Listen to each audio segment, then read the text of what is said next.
கருவி, அதில் பல அடுக்குகள் உண்டு. ஆனால் இன்றைய கல்வி முறை காரணமாக இந்த தரவுகள் சார்ந்த நிலையில் மட்டுமே நின்று விடுகிறார்கள். மற்ற நுட்பமான அறிவுத்தன்மைகள் தொடப்படுவதில்லை. உதாரணமாக, உங்களுக்குள் ஒரு தியானத்தன்மை வருகிறது என்று வைத்துக் கொள்ளுங்கள். உங்கள் உடலினுடைய அனுபவத்துக்கும் மனதின் அனுபவத்துக்கும் கடந்த உள்நிலை உணர்வு ஒன்று தூண்டப்படுகிறது என்று சொன்னால் அதற்கு வயது வரம்பு கிடையாது. இளைஞர்கள் அப்படின்னு நான் சொன்னேன்னா, யார் இளைஞர்கள் என்கிற கேள்வி வரலாம். 20 வயசா, 30 வயசா, 40 வயசா, 60 வயசா என்று பார்த்தால் யார் யாரெல்லாம் இறக்கவில்லையோ அவர்கள் எல்லாமே இளைஞர்கள் தான். அந்த இளைஞர்களாக இருக்க உங்களுக்கு இங்கே வந்திருக்கிறீர்கள். அப்படியானால் அதுக்கு தகுதி உங்களுக்கு இருக்கிறது என்று அர்த்தம். யாருக்கெல்லாம் இளைஞர்களாக இருக்கும் தகுதி இருக்கிறதோ அவர்களுக்கு மகிழ்ச்சியாக இருக்கக்கூடிய தகுதி அவர்களுக்கு உண்டு, அன்பாக இருப்பதற்கான தகுதி அவர்களுக்கு உண்டு, ஆனந்தத்தை உணர்வதற்கான தகுதி உண்டு. அதற்கு வயது வரம்பு கிடையாது. அதை உங்கள்கிட்ட யாரும் அகற்றிவிட முடியாது. கட்டுப்பாடு இல்லாத மனம்தான் அகற்ற முடியும். அதற்கு ஒரு சின்ன முயற்சியை நீங்கள் மேற்கொண்டால் போதும். எல்லா நேரத்திலும் ஏதோ ஒன்று சொல்ல வேண்டி இருக்கிற போது நீங்கள் சொல்ல நினைப்பது, சொல்ல வேண்டியது ரெண்டுக்கு நடுவில் ஒரு சிறிய இடைவெளி விடுங்கள். அந்த இடைவெளி என்பது நீங்கள் தள்ளி போட வேண்டும் என்ற அவசியம் இல்லை. ஒரு சிறு இடைவெளி விட்டால் உங்கள் மனம் விழிப்புணர்வு நிலைக்கு வந்து சரியானதை வெளிப்படுத்தும்.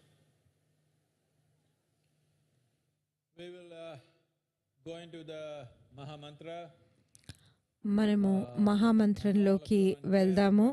మీరందరూ కుర్చీల మీద కూర్చుని ఉన్నారని నాకు తెలుసు, కానీ Those of you are in మీలో your homes, ఎవరైతే మీ ఇళ్లలో ఉన్నారో if possible, please మీరందరూ దయచేసి and ఇలా కాళ్ళు బాసపీట వేసుకొని కూర్చోండి.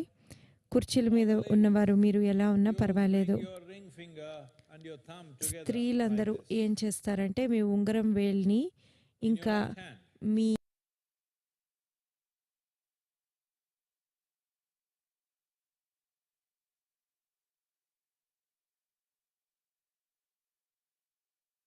కొనల దగ్గర కలపగలిగితే మంచిది, లేదా కొంచెం దూరంగా ఉన్నా పర్వాలేదు.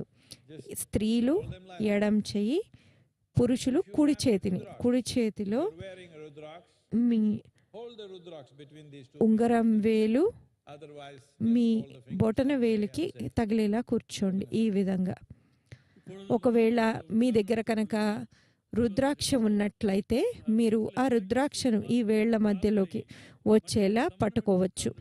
ఇప్పుడు ఏం చేయాలంటే స్త్రీలు మీ ఉంగరం వేలుని మీ బొటన వేలుకి తగిలేలాగా కూర్చోండి. ఒకవేళ రుద్రాక్ష ఉంటే ఆ రుద్రాక్షను మధ్యలో పెట్టుకోవచ్చు.